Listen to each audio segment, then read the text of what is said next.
अस्सलाम वालेकुम जी। मेरा नाम सुहेल अब्बास है और आप देख रहे हैं learn with Suhail official YouTube channel. नज़ीन, आज हमारा आईआर का नेक्स्ट टॉपिक होगा इंटरनेशनल पॉलिटिकल इकोनॉमी। हम इसके अंदर फर्दर बहुत सी इसकी जो टाइप्स हैं, इसकी जो शाखें हैं, ये एक दरख्त है, इसकी जो शाखें हैं जिनमें economic liberalism, mercantilism, Marxism, new Marxism, imperialism, dependency theory, interdependency theory, हम उनको अपने आने वाले जो लेक्चर्स हैं उनके अंदर देखेंगे। तो आज जो स्टार्ट करते हैं, सबसे पहले मैं आपको इंटरनेशनल पॉलिटिकल जो इकोनॉमी है उसका कंसेप्ट समझा देता हूँ। ब्लूमबर्ग फॉर्च्यून जो है ये एक 1970s के अंदर एक इदारा था जो कि मुख्तलिफ जो कंपनीज हैं, जो मल्टीनेशनल कंपनीज होती हैं, उनको रैंक करता था कि ये कंपनी सबसे बेस्ट परफॉर्म कर रही है, फिर दूसरी है, फिर तीसरी है, इसी तरीके से। जो न्यू माउंट गोल्ड प्रोड्यूसर थी, ये एक कंपनी थी उस टाइम 1970s के अंदर, जो कि एक top 15 companies in the world की लिस्ट में इसका नाम आता था। मतलब कि ये एक टॉप रैंक की एक गोल्ड की कंपनी थी। इस कंपनी ने दो प्लांट अपने लगाने थे।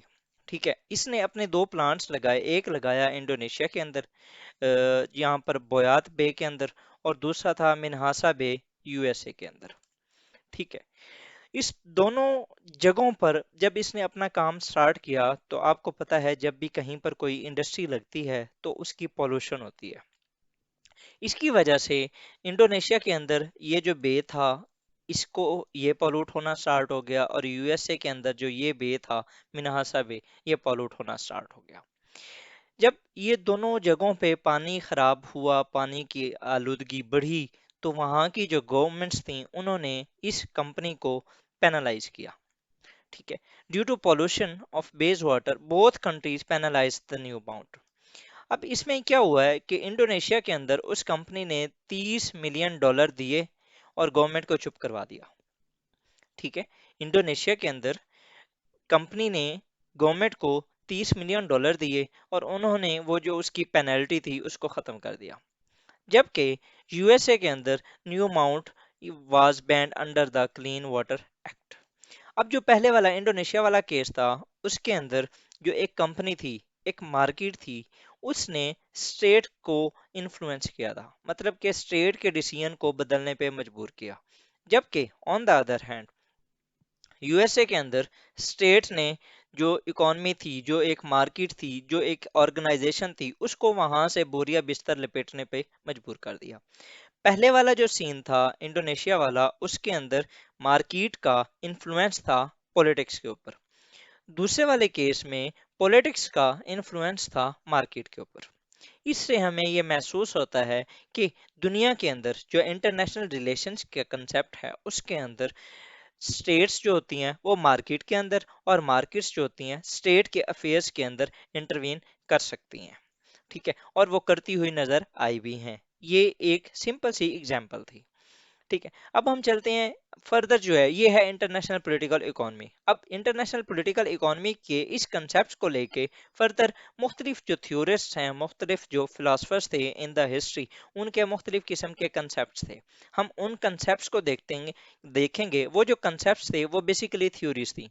उन थ्योरीज को ही हम आगे फर्दर पढ़ने की कोशिश करेंगे। उन थ्योरीज में से एक जो थ्योरी थी वो थी इकोनॉमिक लिबरलिज्म। अब इकोनॉमिक लिबरलिज्म का एक सिंपल सा जो कंसेप्ट है वो मैं आपको बता देता हूँ, जिस जैसे कि नाम से ही जाहिर है, लिबरलिज्म की आज़ादी। ठीक है, तो जो इकोनॉमिक लिबरलिज्म का कंसेप्ट है उसके अंदर ये था कि आप स्टेट को, सॉरी, मार्केट को खुली छुट्टी दे दो, उसको कुछ भी ना कहो।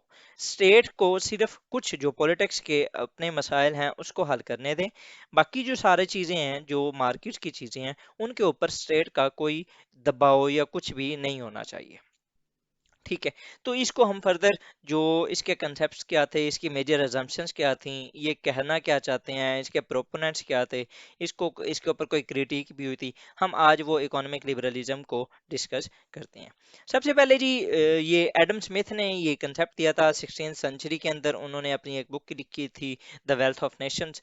आप अगर पीपीएससी एफपीएससी के एग्जाम देते रहे हैं तो उसके अंदर मल्टीपल टाइम्स ये क्वेश्चन आया भी है कि द वेल्थ ऑफ नेशन किसकी बुक है, तो वो एडम स्मिथ की बुक है। ठीक है, तो उसने ना जो पुरानी जो टाइम था, जो आज से अगर 400-500 साल पहले चले जाएं तो करेंसी हुआ नहीं करती थी, तो वहां पर जो ज्यादातर कंसेप्ट था वो था प्रीशियस मेटल्स को इकट्ठी करने का। मतलब कि जिनके पास मेटल्स होती थी, जिनके पास वो कुछ इस तरह की, लाइक कॉपर हो गई, लाइक गोल्ड हो गया, या इस तरह की जितनी भी प्रीशियस मेटल्स थी, उनको ज्यादा जब वो इकट्ठा करते थे तो it was considered as a power. ठीक है, जिस तरह आज जिसके पास ज्यादा लैंड होती है, जिसके पास ज्यादा जमीन होती है, या जिसके पास ज्यादा पैसा होता है, उसको कंसीडर किया जाता है कि भाई ये पावरफुल इंसान है। उस टाइम जिसके पास ये प्रीशियस मेटल्स होते थे ना, और उनको शाइनी मेटल्स भी कहते हैं, इनकी ये जिसके पास ज्यादा होती थी, उनको क्या कहा जाता था कि ये एक पावरफुल इंसान है। इसी तरह जो स्टेट्स थी वो भी इन प्रीशियस मेटल्स को इकट्ठा करने की कोशिश करती थी। जबकि एडम स्मिथ जब आए, इन्होंने कहा नहीं यार, ये जो प्रीशियस मेटल्स हैं इनका आप लोगों ने क्या अचार डालना है। आपके पास जो मेटल होनी चाहिए, आपके पास जो एक वेल्थ होनी चाहिए, वो होनी चाहिए आपके लोगों की इकोनॉमिक प्रॉस्पेरिटी। ठीक है, वो जितने ज्यादा प्रॉस्पर करेंगे, आपका मुल्क वैसा ही उतना ज्यादा वो उसको क्या कहते हैं कि मतलब कि वो प्रॉस्पर करेगा और आप वेल्दी नेशन बनेंगे। तो इन्होंने ये एक कंसेप्ट दिया, और जिसकी बेस पे फर्दर फिर कॉइन्स आए, फिर उसके बाद करेंसी वाला जो सिस्टम था वो तो with the passage of time इंसान ने जैसे जैसे इवॉल्व होता गया वो आया। लेकिन फॉर दैट टाइम जो ज्यादातर कंसीडर किया जाता था वो ये कंसीडर किया जाता था कि accumulation of precious metals is considered as the power of wealthy nations. ठीक है, लेकिन एडम स्मिथ ने इसको निगेट किया। उन्होंने कहा a nation is not made wealthy by the childish accumulation of shiny metals, but it is enriched by the economic prosperity of its people. उसने लोगों के ऊपर जो था उसके ऊपर ज्यादा इन्वेस्ट करने के ऊपर जोर दिया। Similarly, उसने फर्दर कहा it is not from the benevolent to the butcher, the brewer, the baker that we expect our dinner, but it is in their self interest. Further उन्होंने ये कहा कि जो भी हम मार्केट जो भी चल रही होती है, या वहां पर जो दुकानदार बैठे होते हैं, अगर आप कसाब की दुकान पे चले जाएं, आप किसी बेकर के पास चले जाएं, आप किसी रेस्टोरेंट पे चले जाएं, तो वो जो सारे हैं वो हमारे लिए नहीं बैठे, बल्कि वो अपने इंटरेस्ट की वजह से बैठे हैं, क्योंकि उनको वहां पर बैठने से उनको फायदा हो रहा है। क्यों? कि हम वहां पर जाते हैं, हम वहां से जाके कोई चीज खरीदते हैं और उनको कुछ देते हैं। ठीक है, तो वो हमारे लिए नहीं बैठे, वो बल्कि अपने फायदे के लिए बैठे हैं। ठीक है, अब जो कोर अजम्पशंस हैं इकोनॉमिक लिबरलिज्म की, इसके दो मेजर प्रोपोनेंट्स हैं जी। एक हैं एडम स्मिथ और दूसरे हैं डेविड रिकार्डो। ठीक है, जो एडम स्मिथ थे उनकी बुक थी द वेल्थ ऑफ नेशन, और जो डेविड रिकार्डो थी उसकी थी principle of political economy and taxation. इन्होंने अपनी इन किताबों, दो किताबों के अंदर ही जो प्रॉपर इकोनॉमिक लिबरलिज्म का कंसेप्ट था वो इन्होंने मेंशन किया। जब भी आपने इकोनॉमिक लिबरलिज्म लिखना है तो एडम स्मिथ और डेविड रिकार्डो, इनका नाम आपने लाजमी यूटिलाइज करना होगा अपने एग्जाम्स के अंदर। ठीक है, जिस तरीके से मेरे सर कहते थे, मैं अगर वही सेंटेंस रिपीट कर दूं, तो इकोनॉमिक लिबरलिज्म का क्वेश्चन हो और आप इन दोनों का नाम, एडम स्मिथ और डेविड रिकार्डो का नाम ना लें, तो ये गुनाह कबीरा है। तो स्टार्ट करते हैं जी। इसकी मेजर अजम्पशंस क्या है? इन्होंने कहा है कि trade impediments impoverish rather than enrich. मतलब कि आप फॉर एग्जांपल जब भी कोई ट्रेड को आप इंक्रीज करना चाहते हैं, या जब आप कुछ ये चाहते हैं कि हमारा रेवेन्यू जनरेट हो, ठीक है, आप ट्रेड लिबरलाइजेशन की बात करते हैं, आप वहां पर बैरियर्स खत्म करने की बात करते हैं। जब आप वहां पर बैरियर्स ज्यादा से ज्यादा लगाएंगे, मतलब कि आप इंपोर्ट्स के ऊपर बैरियर लगा देते हैं, आप एनओसी लेने के लिए कुछ इश्यूज क्रिएट कर देते हैं, आप चीज़ों के ऊपर एक जो नॉन टैरिफ्स होती हैं तो वो लगा देते हैं, मतलब आउटसोर्सिंग नहीं करने देते आप। उसके अलावा आप एमएनसीज के ऊपर टैक्सेशन कुछ ज़्यादा कर देते हैं, आप उनको एग्जाम्प्ट नहीं करते। मुख्तलिफ किस्म के जब आप लीगल इश्यूज को ही क्रिएट कर देते हैं, तो ये सारी क्या हैं? ये इम्पेडमेंट्स हैं। और ये क्या करती हैं? वो कहता है कि ये गुर्बत की तरफ लेके जाती हैं, ना कि अमीरी की तरफ। ठीक है, आप अगर फॉर एग्जांपल ट्रेड करने के दौरान अगर आप बैरियर्स क्रिएट करेंगे, आप वहां पर दीवारें खड़ी करेंगे, तो ये आपके लिए नुकसानदेह साबित होगा। फर्दर वो कहते हैं कि precious metals are less important than the manufacturing goods. वो कहता है कि आपने जो प्रीशियस मेटल्स इकट्ठी करनी है, उनकी बजाय आप क्यों ना मैन्युफैक्चरिंग गुड्स के ऊपर आओ, आप ज़्यादा से ज़्यादा अपने जो सामान हैं उनको बताओ, आप एक्सपोर्ट्स अपनी जनरेट करो। उससे क्या होगा? प्रीशियस मेटल्स जो हैं वो तो आपकी पड़ी रहेंगी, और पड़ी पड़ी उन्होंने आपको कुछ नहीं देना। लेकिन जब आप उन चीज़ों को यूटिलाइज करते हुए कुछ मैन्युफैक्चर करोगे, जब आप उसको बेचोगे, तो वो आपके लिए एसेट बन जाएगा। उससे आपका रेवेन्यू जनरेट होगा, वो आप रेवेन्यू दोबारा यूज करके अपना उस रेवेन्यू को मल्टीपल कर सकते हो, उसको बढ़ा सकते हो, अपने मुल्क के लिए उसको यूज कर सकते हो। सिमिलरली फर्दर वो कहते हैं कि role of state should be limited to the public goods and defence. मैंने आपको ऑलरेडी बताया कि जो इकोनॉमिक लिबरलिज्म का कंसेप्ट है उसके अंदर वो क्या कहते हैं कि रोल जो स्टेट का है वो लिमिट कर देना चाहिए उसके सिर्फ पॉलिटिकल अफेयर्स में।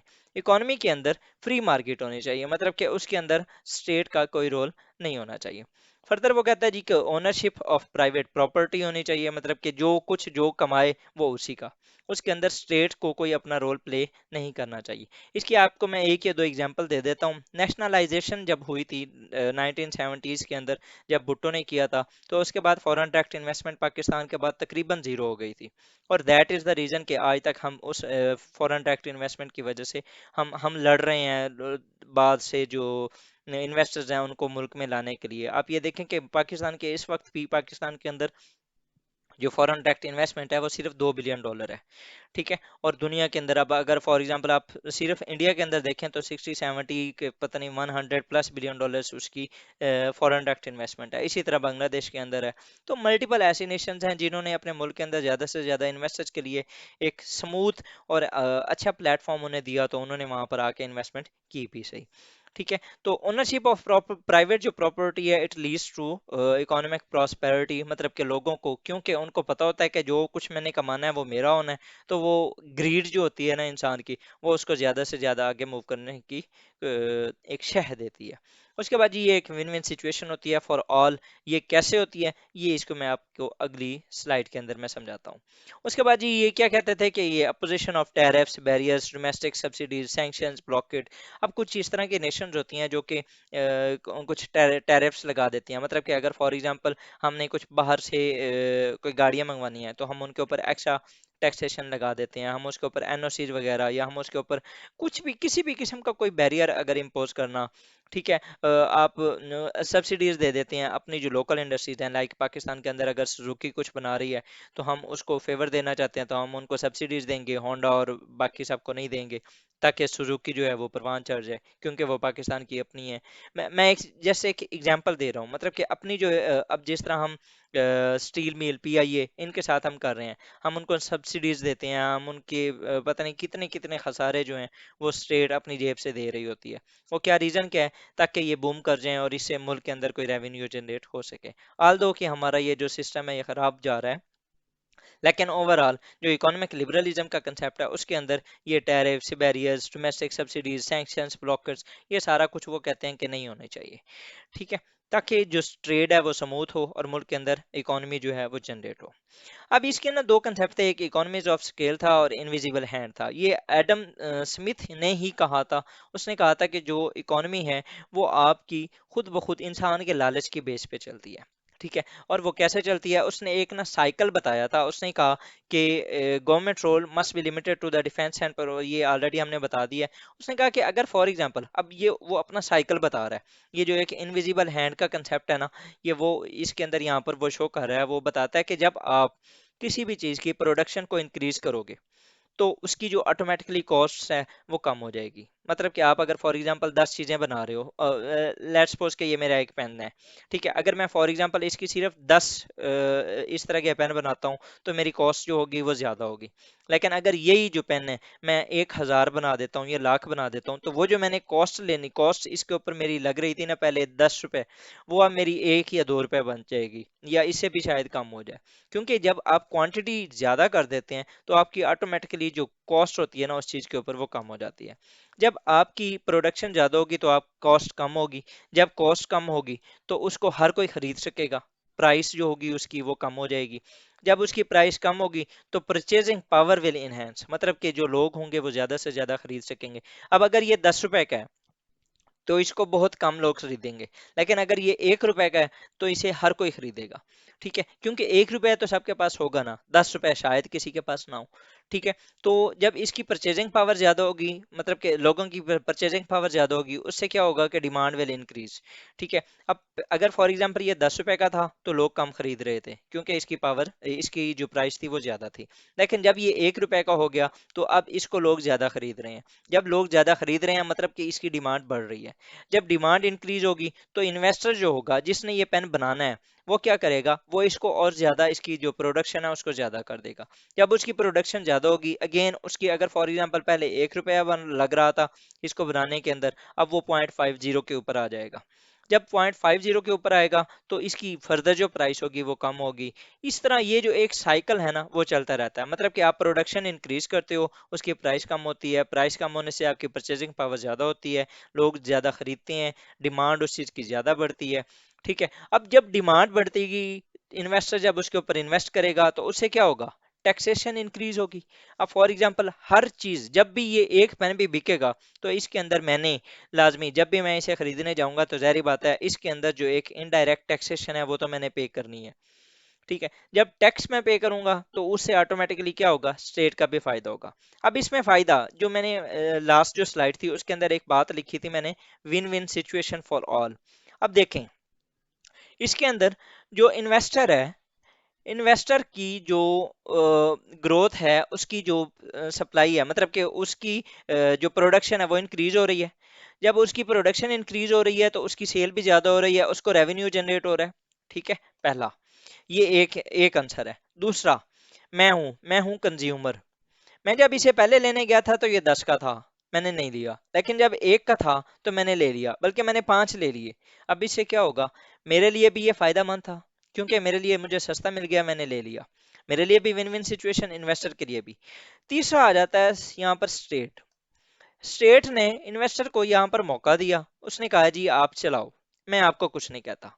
अब इन्वेस्टर ने बनाया, वो भी फायदे में है, कंज्यूमर ने बनाया कि कंज्यूमर ले रहा है उसको भी फायदा हो रहा है। अब स्टेट को भी इन दोनों के इस्तेमाल करने से चीजों के, इसका भी टैक्स जनरेट हो रहा है।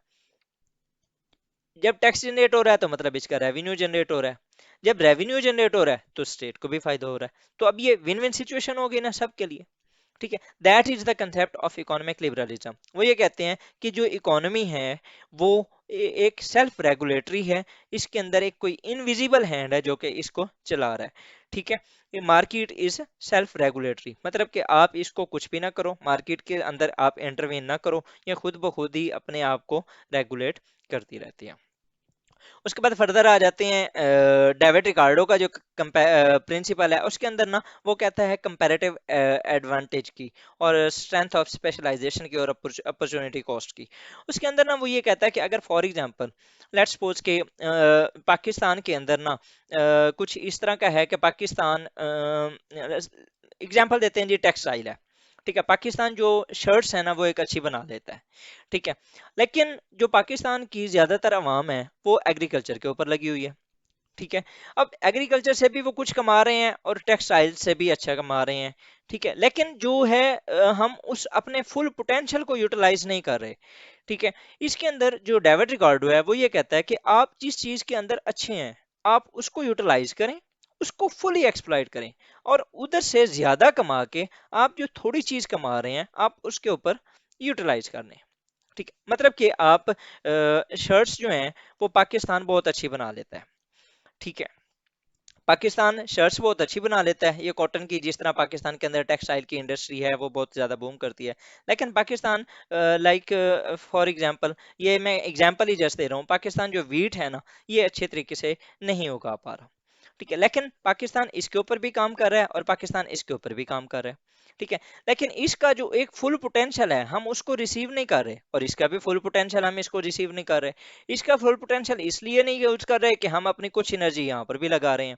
ठीक है, तो अब हमें करना क्या चाहिए, वो कहता है कि इसके ऊपर जो यहाँ पर हम मेहनत कर रहे हैं इसको छोड़ दो, आप इसी के ऊपर ज्यादा से ज्यादा मेहनत लगाओ, इसका आप फुल पोटेंशियल यूज करो, आप ज्यादा से ज्यादा अपनी शर्ट्स पैदा करो, आप उनको बेचो, और इनसे जो आपको रेवेन्यू मिलता है उनसे आप वीट बाहर से खरीद लो। आपको इसके ऊपर ये जो थोड़ी सी मेहनत करनी है इसकी जरूरत ही नहीं पड़ेगी। ठीक है, इसकी एक और एग्जांपल जो मेरे सर दिया करते थे वो ये है कि एक वकील है। ठीक है, उसने अपना कोई केस लड़ना है।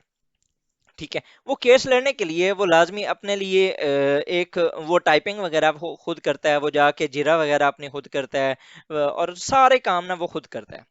ठीक है, और उसको जो मिलता है वो तकरीबन at the end let's suppose के 10,000 मिलता है उसको, जब एक केस वो अपना रिजॉल्व करता है।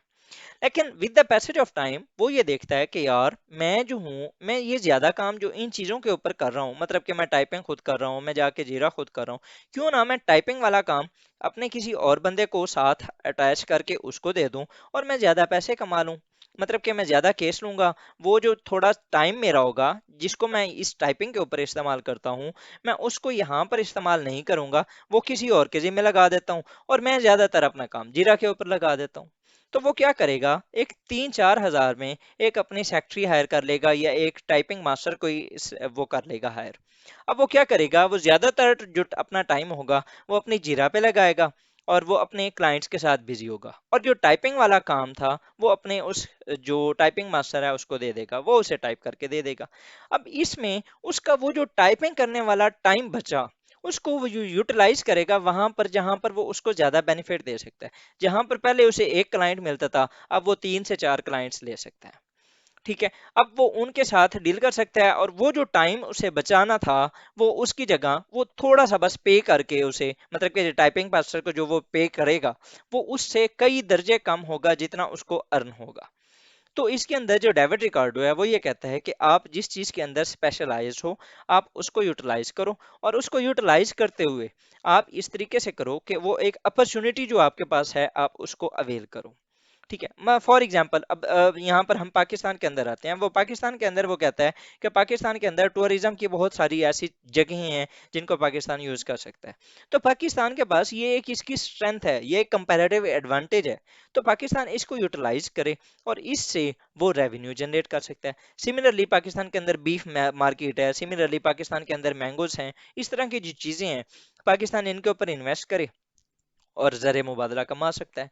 पाकिस्तान के अंदर यूथ है बहुत ज्यादा, इसको वो आईटी के अंदर डाले और उसको यूटिलाइज कर सकता है। मतलब कि आप किसी भी चीज को जो कि आपकी एक स्पेशल स्ट्रेंथ है, आप उसको यूटिलाइज करो और उससे रेवेन्यू जनरेट करो, बनिस्बत उन चीजों के जिनके अंदर आप एक्सपर्ट कम हैं और आप उनके ऊपर मेहनत करें। आपको वो जिनके ऊपर आप एक्सपर्ट कम हैं और आप उनके ऊपर मेहनत करें, आप उस मेहनत को वहां से हटाओ, उस चीज के ऊपर लगाओ जिसमें आप ज्यादा एक्सपर्ट हैं। और वो जो चीज जो आप कम एक्सपर्ट होने के बावजूद कुछ थोड़ा बहुत वो कर रहे थे, वो आप अपनी इस स्ट्रेंथ के जरिए अर्निंग करके आप उसे ले सकते हो।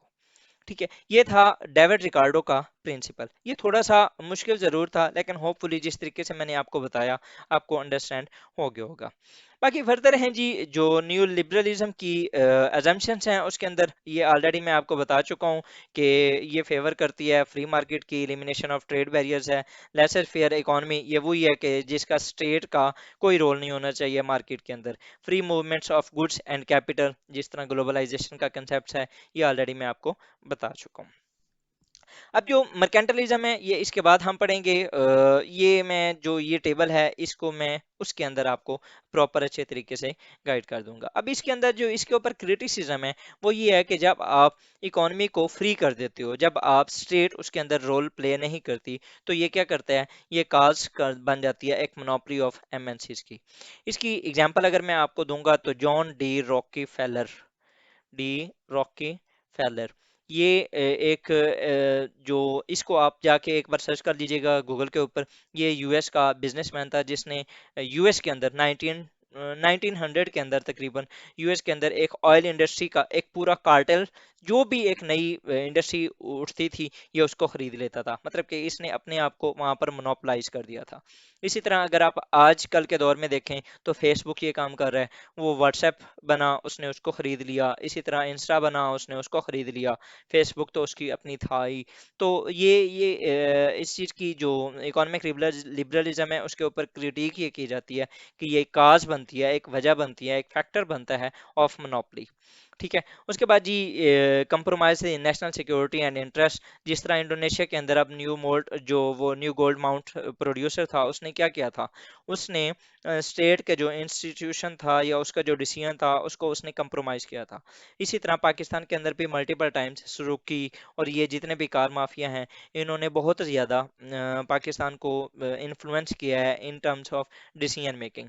सिमिलरली शुगर माफिया और ये जो सारी चीज़ें हैं। लेसर फेयर इकॉनमी ये मैंने ऑलरेडी आपको बता दिया है।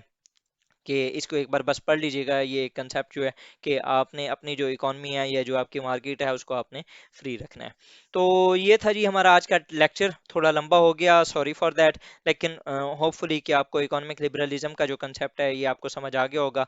इकोनॉमिक लिबरलिज्म, अगर इसको मैं थोड़ा सा फर्दर समराइज कर दूं तो इकोनॉमिक लिबरलिज्म ये है कि आपने फ्री मार्केट को परसू करना है, आपने मार्केट के अंदर इंटरवीन नहीं करना। और ये एडम स्मिथ और डेविड रिकॉर्डो के प्रिंसिपल थे। जो एडम स्मिथ का प्रिंसिपल था वो इनविजिबल हैंड का था।